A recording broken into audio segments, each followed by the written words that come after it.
कलाबेन को टक्कर देंगे दीपक कुराड़ा।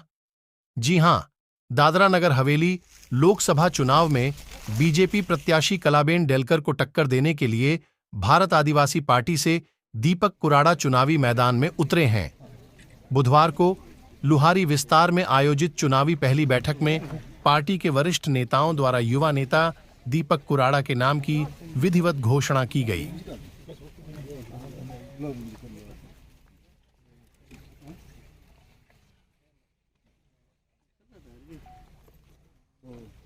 आपका चैनल हमारी आवाज़ को आम जनता तक और लोगों तक पहुंचाने में मदद कर रहा है। मैं ये बात बताना चाह रहा हूँ कि ये आकलन आप कर रहे हो कि चुनावी देश के अंदर एक माहौल है जहाँ पर लोकतंत्र का चौथा स्तंभ कहते हैं मीडिया को। पहले छपकर दिखता था और अब दिखकर छपने लगा।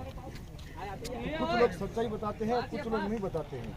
और दूसरी बात, आज भाजपा की सच्चाई सारे लोग जानते हैं कि एक तरफ कहते हैं ये भ्रष्टाचारी है, दूसरी तरफ ईडी का डर। यहाँ के जो हेडकर जो है, जो तमाम लोग हैं जिन्होंने कई साल।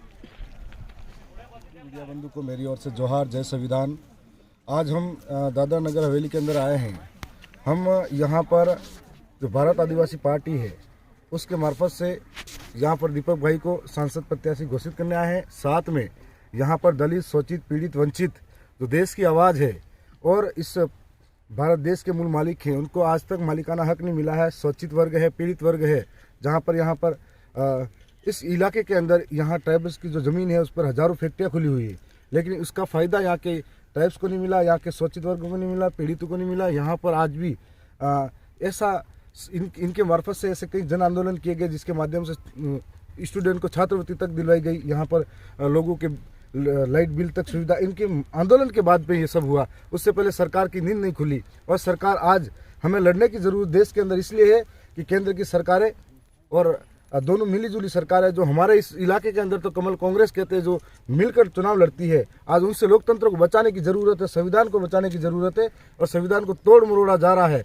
हमारे एक एक अधिकारों को छीना जा रहा है और जल जंगल ज़मीन को छीना जा रहा है। और ये जंगल ज़मीन की लड़ाई है, आदिवासी की लड़ाई है, दलितों की लड़ाई है, ST SC OBC माइनॉरिटी की लड़ाई है, जिसको इस लोकतंत्र के पवित्र मंदिर के अंदर, जहां हम कह सकते हैं सांसद और विधानसभा जहाँ कानून बनते हैं, उनके अंदर जाकर हमारी आवाज़ को पैरवी कर सके, इसलिए एक स्वतंत्र आवाज़ इन सब की सहमति से हम लोग आगे भेजना चाह रहे हैं। और ये हम लोग राजस्थान ही नहीं, देश के अलग अलग कोने के अंदर, चाहे दादरा नगर हवेली हो, आंध्र प्रदेश हो, महाराष्ट्र हो, मध्य प्रदेश हो, या फिर हम छत्तीसगढ़, झारखंड हो, हर इलाके में देश के अंदर एक ही आवाज़ के साथ कि कमल कांग्रेस को हटाओ और संविधान बचाओ, इस आवाज़ के साथ लड़ाई लड़ रहे हैं।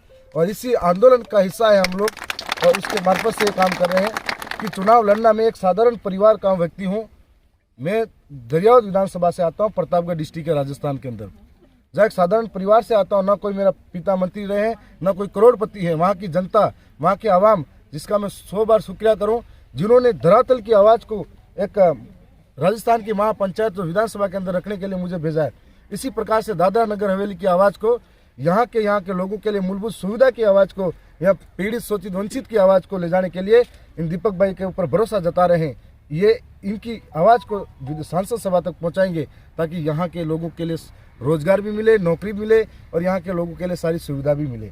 उस उद्देश्य से हम यहाँ पर आए। सभी दादरा नगर हवेली की जनता को जोहार करता हूँ, मेरे कार्यकर्ताओं का जोहार करता हूँ और भारत आदिवासी पार्टी राजस्थान के हमारे जो पार्टी के वरिष्ठ यहाँ नेतागण आए हैं उनको भी जोहार करता हूँ।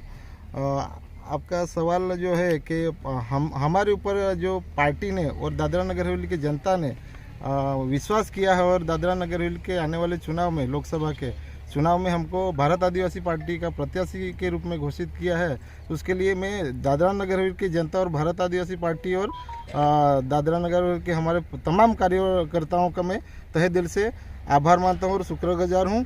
और उन्होंने जो मेरे ऊपर भरोसा किया है, बहुत बड़ी जिम्मेदारी सौंपी है, वो मैं यहाँ से दादरा नगर हवेली की जनता के माध्यम से जीत के संसद में जाऊँगा तो ज़रूर यहाँ के दादरा नगर हवेली के आदिवासी समाज और तमाम समाज की जो आवाज़ हैं, हक अधिकार की बात है, वो वहाँ पे मैं उठाने की कोशिश करूँगा और हक अधिकार की लड़ाई लड़ूंगा। बताना चाहता हूं कि बीजेपी की जो हालत है दादरा नगर हवेली में, आप सभी को और हमारी जनता को पूरी तरह से उससे जनता अवगत है और आप भी अवगत है। तो बीजेपी की हम नहीं बात करेंगे।